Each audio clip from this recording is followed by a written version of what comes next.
बात पाकिस्तान में रह रहे भारत से गए मुहाजिरों की, जिन्होंने बंटवारे के वक्त अपना देश छोड़कर पाकिस्तान को अपनाया। लेकिन पाकिस्तान में सन 1947 से लेकर आज तक मुहाजिरों की हिकारत भरी नजरों से ही देखा जा रहा है। पाकिस्तान से आई पुकार, बचा लो मोदी सरकार। पाकिस्तान में मुहाजिरों पर अत्याचार, पीएम मोदी से लगाई गुहार। क्यों पाकिस्तान की फौज अपने ही मुल्क के लोगों पर जुल्म ढा रही है? आतंकियों से मोहब्बत, मुहाजिरों से नफरत, पाकिस्तानी फौज का ये कैसा चरित्र?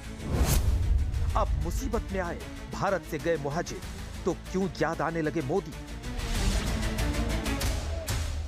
सवाल यही है, 78 साल से पाकिस्तान के अंदर जो मुहाजिर नफरत और जलालत की नजरों से देखे जाते रहे, आज उन्हें पीएम मोदी से क्यों उम्मीद नजर आ रही है? क्यों ये मुहाजिर पीएम मोदी को पुकार रहे हैं और पाकिस्तानी फौज से खुद को बचाने की गुहार लगा रहे हैं? तो इस सवाल का जवाब पीएम मोदी के उस भाषण से मिलता है जिसमें उन्होंने पाकिस्तान को सीधा मैसेज दिया कि अगर सुख चैन की रोटी नहीं खा सकते तो गोली मिलेगी। मैं पाकिस्तान के लोगों को भी कहना चाहता हूं, क्या पाया आपने? हिंदुस्तान दुनिया की चौथी इकोनॉमी बन गया और तुम्हारा हाल क्या है? तुम्हारे बच्चों के भविष्य को बर्बाद किसने किया? तुम्हें दर दर भटकने के लिए मजबूर किसने किया? आतंकवाद के आकाओं ने, वहां की सेना का अपना एजेंडा। पाकिस्तान को आतंक की बीमारी से मुक्त करने के लिए पाकिस्तान के अवाम को आगे आना होगा, पाकिस्तान के नौजवानों को आगे आना होगा। सुख चैन की जिंदगी जियो, रोटी खाओ, वरना मेरी गोली तो है ही। पीएम मोदी के इस भाषण के बाद सबसे पहले भारत से गए मुहाजिरों ने पाकिस्तान की फौज के खिलाफ बगावत का बिगुल बजाया है, क्योंकि जिस तरह से पहलगाम में आतंकी हमला करवाकर पाकिस्तानी सेना के जनरल मुनीर ने पाकिस्तान की आवाम पर जंग थोपी और भारत ने ऑपरेशन सिंदूर चलाकर पाकिस्तान के आतंकी ठिकानों से लेकर एयरबेस को भी उड़ा दिया। और बड़ी बात यह कि भारत ने पाकिस्तान को बताकर मारा, छुपा कर नहीं।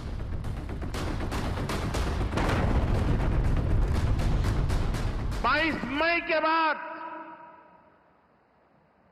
मैंने कभी छुपाया नहीं, सीना तान कर बिहार की जनसभा में मैंने घोषणा की थी, आतंकवाद के ठिकानों को मिट्टी में मिला दूंगा। ऐसे में मुहाजिरों को लग रहा है कि अब तक वो जिस तरह से पाकिस्तान में फौज के जुल्म झेलते आए हैं, उन्हें पीएम मोदी बचा सकते हैं। और पाकिस्तान के एक बड़े नेता, मुत्ताहिदा कौमी मूवमेंट के संस्थापक अल्ताफ हुसैन ने पीएम मोदी से मुहाजिरों की सुरक्षा के लिए हस्तक्षेप करने की गुहार लगाई है। इसके अलावा उन्होंने हजारों लोगों को गायब करवाने का भी आरोप पाकिस्तान की सेना पर लगाया है। भारत से गए ज्यादातर मुस्लिम पाकिस्तान के सिंध प्रांत में जाकर बसे। मिडिल क्लास हिंदू सिंध छोड़कर भारत चले गए। वहीं भारत से यहां आए मुस्लिम सिंध के मुसलमानों को रास नहीं आए। भारतीय मुसलमानों को पाकिस्तान के सिंधी मुजाहिर कहने लगे। आपको बता दें कि पाकिस्तान में 78 साल गुजरने के बाद भी मुहाजिरों को पूर्ण नागरिक नहीं माना जाता है। ये लोग भारत में अपना सारा घर बार छोड़कर पाकिस्तान आए थे, लेकिन पाकिस्तान में इन उर्दू भाषी लोगों को मुहाजिर कहा गया और इनमें से बहुत सारे लोग जिस हालत में आए थे, आज भी उसी हालत में कराची की मैली कुचैली गलियों में जीवन बिता रहे हैं। लगभग 50% मुहाजिर मुफलिसी की हालत में कराची और सिंध में रहते हैं। आज भी इनकी हालत में कोई सुधार नहीं आया है। पाकिस्तान की कुल आबादी में करीब 8% मुहाजिर हैं और पाकिस्तान में बसने वाले अधिकतर मुहाजिर विभाजन के वक्त दिल्ली, उत्तर प्रदेश, हरियाणा, बिहार, मध्य प्रदेश, गुजरात, हिमाचल प्रदेश और राजस्थान, जम्मू कश्मीर से आए थे।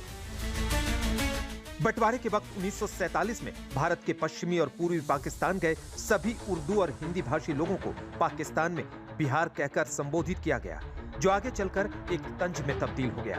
बांग्लादेश बनने के बाद जो लोग वहां से पाकिस्तान गए, उन्हें भी बिहारी कहकर ही संबोधित किया जाता है। पाकिस्तान में बिहारी मुसलमान भाषाई, सांस्कृतिक और वंशावली रूप से बिहारी के तौर पर पहचान रखते हैं। मूल रूप से इनके पूर्वज भारत के बिहार या उत्तर प्रदेश के रहने वाले थे। पाकिस्तान में मुहाजिर अलग अलग समुदायों में एक महत्वपूर्ण अल्पसंख्यक बन गए। इनमें ज्यादातर इस्लाम के सुन्नी शाखा से ताल्लुक रखते हैं और आज जो पाकिस्तानी नेता अल्ताफ हुसैन मुहाजिरों के लिए पीएम मोदी से गुहार लगा रहे हैं, उनका जन्म सिंध के कराची शहर में हुआ था। उनके खानदान का ताल्लुक उत्तर प्रदेश से है। अल्ताफ को 1992 में पाकिस्तान छोड़ना पड़ा। उन्होंने फिलहाल ब्रिटेन में शरण ले रखी है। हालांकि अल्ताफ ने अपने पुरखों का हवाला देकर पीएम मोदी से भारत में राजनीतिक शरण मांगी थी। पाकिस्तान की सरकार और पाकिस्तान की सेना से सिर्फ मुहाजिर ही त्रस्त नहीं, बल्कि बलूचिस्तान के एक पत्रकार मीर यार बलोच ने प्रधानमंत्री नरेंद्र मोदी को एक खुला पत्र लिखा है। पत्र में बलोच नेता ने पाकिस्तान की फौज और आईएसआई को सीधे तौर पर आतंकी संगठनों का जन्मदाता बताया। उन्होंने दावा किया कि आईएसआई हर महीने एक नया आतंकी संगठन बनाता है। इतना ही नहीं, पाकिस्तान को आतंकवाद की मां भी बताया है और ये कहा है कि जब तक इसकी जड़ें नहीं उखाड़ी जाएंगी, तब तक आतंकवाद खत्म नहीं होगा। यानी पीएम मोदी के रोटी और गोली वाले भाषण का असर अब पाकिस्तान में दिखने लगा है। पाकिस्तान की जनता ने पाकिस्तानी सेना से बगावत शुरू कर दी है और भारत में एक बार फिर से बॉर्डर के इलाकों में मॉक ड्रिल शुरू हो गई है। तो क्या अब कुछ बड़ा होने वाला है?